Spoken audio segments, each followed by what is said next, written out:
Naomi Musenga a été victime d'une intoxication au paracétamol. C'est l'information qu'a donnée le parquet de Strasbourg à la famille de la victime après l'autopsie. Naomi Musenga, c'est cette jeune femme décédée en décembre dernier après que son appel au SAMU n'avait pas été pris au sérieux. Une information judiciaire va être ouverte pour homicide involontaire et non-assistance à personne en péril. Mélanie Gomez, vous êtes notre spécialiste santé ici à la rédaction d'Europe 1. Mélanie, le paracétamol, c'est un médicament qui semble tellement anodin qu'on en oublie qu'il peut être dangereux. Et oui, Maxime, vous avez raison. C'est d'ailleurs le médicament le plus vendu en France. Et c'est pas étonnant car c'est un antidouleur très efficace et pas cher.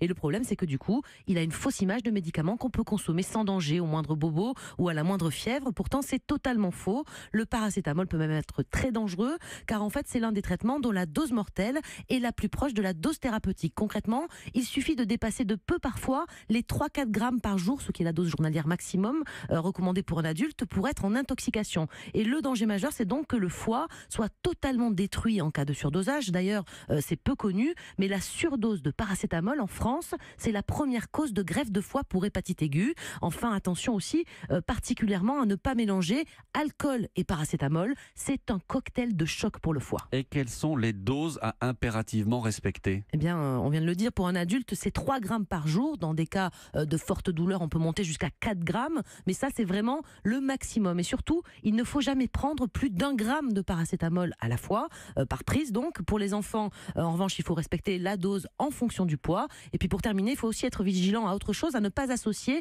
2 médicaments contenant du paracétamol sans vous en rendre compte.